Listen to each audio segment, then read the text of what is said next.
আমাদের এই প্রশ্নটায় দেওয়া আছে 10 কেজি ভরের একটা স্থির বস্তু,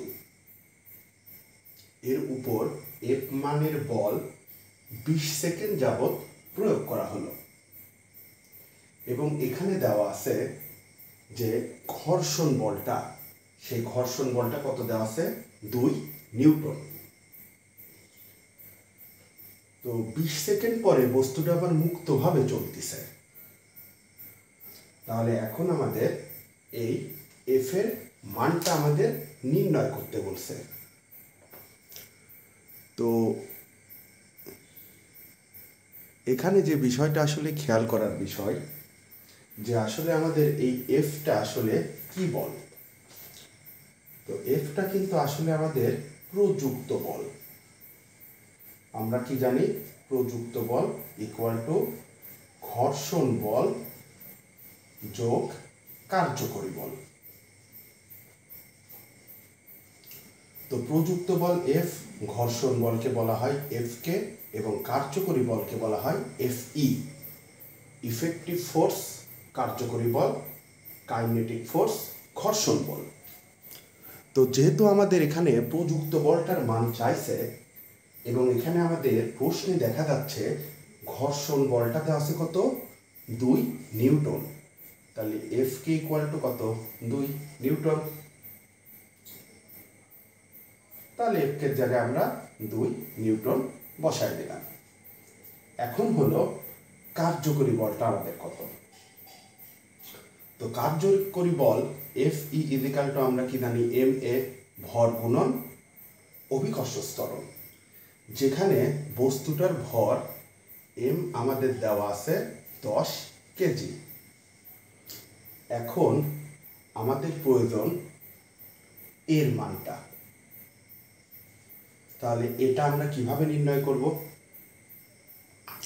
তো দেখা যাচ্ছে বস্তুটা স্থির ছিল, তাতে বল প্রয়োগের করা হয়েছে 20 সেকেন্ড যাবত। তার মানে স্থির বস্তুর উপর বল প্রয়োগে যদি গতিশীল হয়, তাহলে সেটা কিসে চলে? ত্বরণে চলে। তার মানে আমরা এই এর মানটা নির্ণয় করতে পারি কিভাবে? যেহেতু ত্বরণে চলে, তাহলে v square equal to u square plus 2a_s, যেখানে আমরা বস্তুটার শেষ বেগ দেখতে পাচ্ছি 25 মিটার পার সেকেন্ড। তাহলে শেষ বেগ ভিটা কত? 25 মিটার পার সেকেন্ড। বস্তুটার আদি বেগ, যেহেতু স্থির বস্তু, ইউ ইজিক্যাল টু কত? 0। তো এখন সমস্যা হচ্ছে ভি এর জায়গায় আমরা 25 দিয়ে দিলাম, ইউ এর জায়গায় 0 দিয়ে দিলাম, 2 গুণন এ। এখন সমস্যা হলো আমরা এসটা কোথায় পাবো? যেহেতু অঙ্কের প্রয়োজনে আমাদের ত্বরণ দরকার, ত্বরণ নির্ণয় করতে গেলে অতিক্রান্ত দূরত্ব দরকার। তখন অতিক্রান্ত দূরত্বটা আমরা কিন্তু এই সূত্র দিয়ে বের করতে পারি। S equal to u plus v by 2 into কত? টি। যেখানে আমাদের আদি বেগ ইউটা কত? 0, শেষ বেগ ভিটা কত? 25 ডিভাইডেড বাই 2, এবং সময় কয় সেকেন্ড যাবত ছিল? 20 সেকেন্ড যাবত। 20। তাহলে 2 দিয়ে 20কে ভাগ করলে 10, 25 10-এ 250 মিটার। তাহলে এইবার আমরা যদি এই এস এর জায়গায় 250 দিয়ে দেই, তাহলে পরে আমরা অনায়াসে কিন্তু এর মানটা নির্ণয় করতে পারবো। সেটা কিভাবে? 25 স্কোয়ার ডিভাইডেড 2 গুণন 250 ইকুয়াল টু এ। তাহলে যদি আমরা ক্যালকুলেশন করি 25 স্কোয়ার ভাগ 500, তাহলে আমাদের আসতেছে এর মান 1.25 মিটার পার সেকেন্ড স্কোয়ার। তাহলে এর মান কত? 1.25। তাহলে এটার সাথে যদি আমরা 10 গুণ দেই, তাহলে 12.5 নিউটন। এই 12.5 যদি আমরা এখানে বসে দেই, 12 আর 2 14.5 নিউটন। এই হচ্ছে আমাদের ক নম্বর এফ এর মান। খ নম্বর প্রশ্নটা বলতেছে বস্তুর মোট অতিক্রান্ত দূরত্ব 2 কিলোমিটারের বেশি হবে কিনা গাণিতিকভাবে ব্যাখ্যা দাও। অর্থাৎ 20 সেকেন্ড পর্যন্ত বল প্রয়োগে চলিছে, এরপরে মুক্তভাবে চলতে থাকিছে।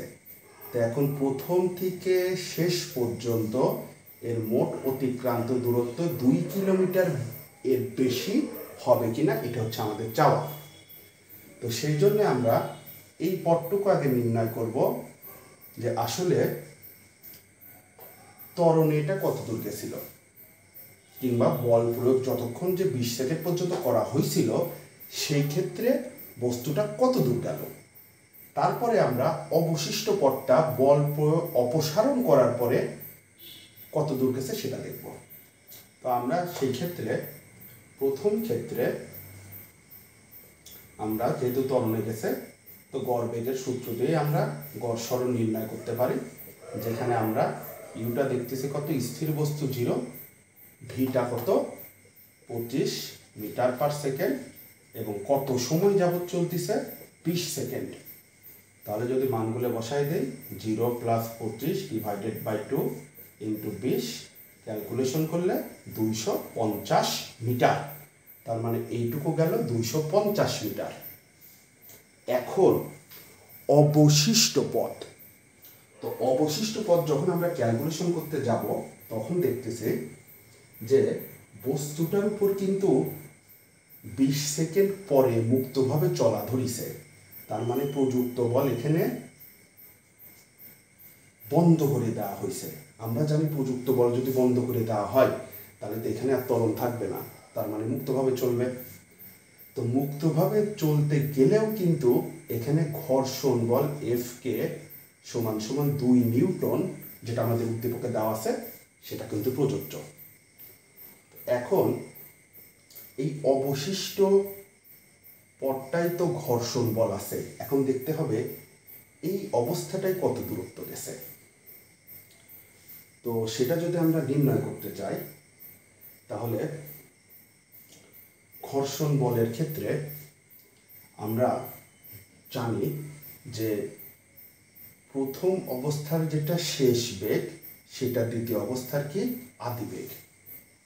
তাহলে প্রথম অবস্থার যেটা শেষ বেগ সেটা যদি দ্বিতীয় অবস্থার আদি বেগ হয় তাহলে আমরা দেখব যে এই জায়গাটাই আমার কত দূর গেছে।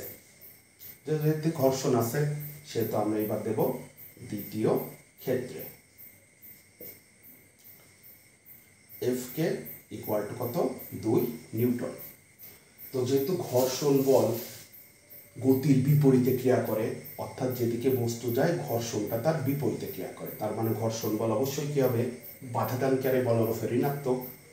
তাহলে এখানে এটা equal to m a equal to 2, যেখানে আমাদের এম বস্তুর ভরটা কত দেওয়া আছে 10 গুণন এ ইকুয়াল টু 2, তাহলে এ ইকুয়াল টু 2 ডিভাইডেড -10। তাহলে এটাকে যদি আমরা ক্যালকুলেশন করি তাহলে আসতেছে -0.2 মিটার পার সেকেন্ড স্কোয়ার। এখন আমরা যদি দেখি যে বস্তুটা তো ঘর্ষণ বলের জন্য একসময় থেমে যাবে, তার মানে থেমে গেলে পরে এটা শেষ বেগ কত 0, তার আদি বেগ কত 25। তো এখন যদি আমরা খেয়াল করি যে ভি ইকুয়াল টু আমরা কত জানি ইউ প্লাস এটি, যেহেতু বস্তুটা ঘর্ষণ বলের জন্য একসময় না একসময় থেমে যাবে, তার মানে শেষ বেগ 0, আদি বেগটা প্রথমটা শেষ বেগ, তার মানে কত 25 প্লাস এটা কত আমরা এখান থেকে ক্যালকুলেশন করে ঘর্ষণের জন্য এ পাইছি -0.2 ইন্টু টি, মাইনাসটা এই পাশে নিয়ে আসলে 0.2 টি ইকুয়াল টু 25, তাহলে টি ইকুয়াল টু 25 ডিভাইডেড 0.2। তাহলে যদি 25কে 0.2 দিয়ে ভাগ দেয় তার মানে 125 সেকেন্ড পরে এটা থেমে যাবে। তাহলে এই অবস্থায় অতিক্রান্ত দূরত্ব s equal to u t plus half of a t square, যেখানে ইউটা কোনটা এই বেগটা নিয়েও শুরু করবে। তাহলে 25 টিটা কত 125 প্লাস হাফ অফ ঘর্ষণের জন্য আমাদের ত্বরণের মন্দনটা কত -0.2 ইন্টু টি স্কোয়ার, বলতে টিটা কত 125 তারপরে স্কোয়ার।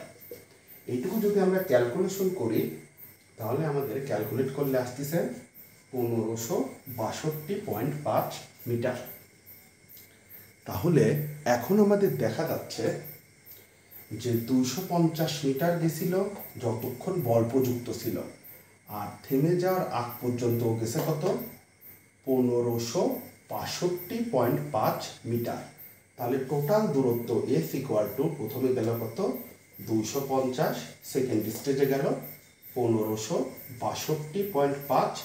তাহলে আমরা যদি টোটালটা যোগ দেই তাহলে 1812.5 মিটার। এটাকে কিলোমিটারে কনভার্ট করতে গেলে 1000 দিয়ে যদি ভাগ দেই 1.81 কিলোমিটার। তো আমাদের প্রশ্নটা কি বলিছে যে 2 কিলোমিটারের বেশি হবে কিনা। তাহলে এই মানটা দেখতেছি 2 কিলোমিটারের চাইতে ছোট, সুতরাং বেশি হবে না।